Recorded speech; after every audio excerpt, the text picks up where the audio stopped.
Hello, everyone. Phil Lee returning with another episode of Civil War Chat. Today is Wednesday, the 15th of June of 2022.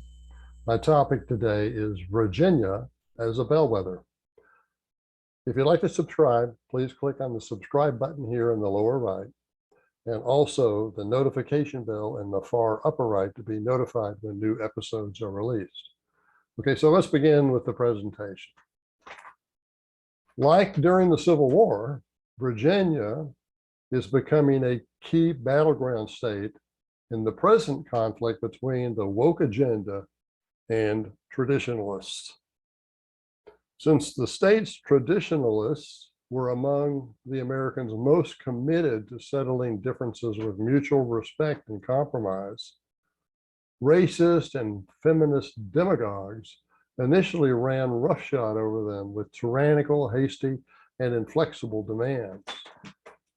It took no more than a simple majority in the legislative body and a sympathetic governor, Ralph Northam, to irrevocably destroy many of the most prominent statues memorializing Confederate ancestors, a good number of them over a century old. Wherever possible, the woke crowd deliberately rejected suggestions that the future of the statues be decided by referendums of the people because they realized the public would likely vote to keep the statues. They also rejected any suggestion that the Confederate monuments could share public spaces with statues of deserving ex-slaves and civil rights leaders, for example. Their hearts have been filled with irrevocable vengeance, not social justice. That same crowd also infected many prominent Virginia public school boards. Students were taught that the history of America, even to the present day, is a story of conflict between oppressors and the oppressed. As white males, boys were taught that if they did not admit their alleged privilege, they would become future oppressors. Conversely, blacks and girls were taught if they did not secure perpetual racial and gender preferences from the government and other institutions, and if they failed to crush the competitive spirit of the white boys, they would become future victims. The woke crowd labeled such tenets as anti-racist or anti-sexist to avoid the obvious connection of these principles to critical theory and its critical race and critical gender derivatives. In the interest of anti-racism, they lowered grading standards wherever possible and increased racial preferences. The University of Virginia, for example, admits 29% of Black applicants compared to only 17% of whites.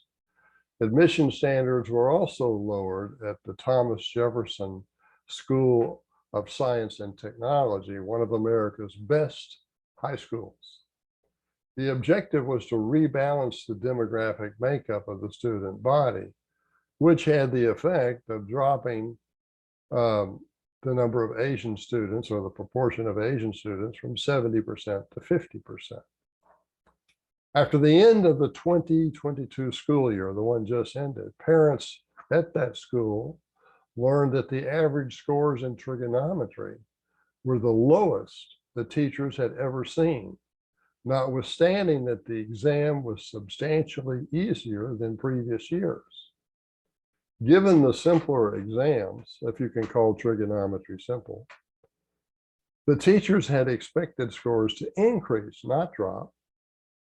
One group of teachers at the school concluded that the students did not study. The lower grading standards used to give the surge of unprepared students a passing grade caused the better students to get lazy. Nearly all scored lower than expected. Instead of dealing with the trigonometry score as a problem, the Fairfax School Board ignored it and instead concluded that it was more important to discipline elementary age school children for misgendering other students. That is, if say a second grade boy decides that he's a woman or a girl, then it's necessary for you to refer to him with the pronoun she. If you don't do that, even though you're only in the second grade, then you can be disciplined by the teachers for that. That is a more important objective than figuring out why the trigonometry scores went down at Thomas Jefferson High, or doing anything to keep those scores up, aside from lowering the standards of the test. Okay, through a concept termed intersectionality, a nauseating term dreamed up in academia, actually in the law school, where critical race theory was studied. It comes from a black what do you call these? A law school professor. I think it was UCLA. Anyway, this concept of intersectionality enabled some of Virginia's woke educators to identify transgenders as one of the most oppressed of all classes. Last year, the police at Loudoun County School Board, at one of the meetings of the Loudoun County School Board, arrested the father of a girl who had been raped by a transgender female in the girls' room of one of the schools. Now, a transgender female is actually a boy who identifies as a girl. So he had the ability to rape this girl, and that's what happened. He did do it. The board refused to take the father's complaint seriously, although at least one member knew the claim was likely true, but had publicly and falsely denied there had been any such complaint in any of the schools under the, for which the school board was responsible. Thankfully, a Daily Wire reporter exposed the lie shortly before the November elections that put Republican Glenn Youngkin in the governor's mansion to replace leftist Ralph, quote, Coon Man, close quote, Northam. Coon Man was a moniker that he got when he was in medical school. So Ralph Coon Man Northam was the governor that Glenn Youngkin replaced. And Coon Man Northam also installed a group of woke leaders at the Virginia Military Institute, thereby transforming that institute into a ferment of misandry and so-called anti-racism, both vengeful derivatives of critical theory. Virginia appears likely to become a bellwether state with which to predict the outcome between the woke crowd and the traditionalists for the rest of America. First, its proximity to the perpetually growing federal government gives it a hard base of so-called anti-racist and radical feminists. Second, the election of a Republican governor who made fair treatment of parents a political issue bodes well for the future of common sense over radicalism in Virginia. Third, gentlemanly groups with ladies in them among the alumni at schools like the University of Virginia and Washington and Lee may be bearing fruit. Since they generally work behind the scenes and are open to compromise, they tend toward a low profile. They are, however, undeniably opposed to the woke agenda. Consistent with the results of the Thomas Jefferson High School trigonometry class, they favor a meritocracy over, quote, equity-based, close quote, institutions. Fourth, referendums on Confederate statues have generally been successful in Virginia in keeping the state still standing in the state.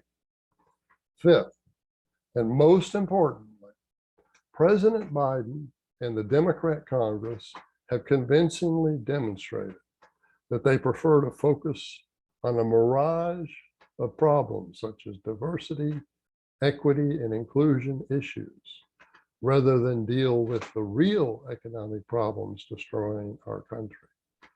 Now, I don't deny that some Republicans contributed as well, and especially the Federal Reserve by keeping interest rates at near zero for what, 14 years or 16 years? I can't quite add it.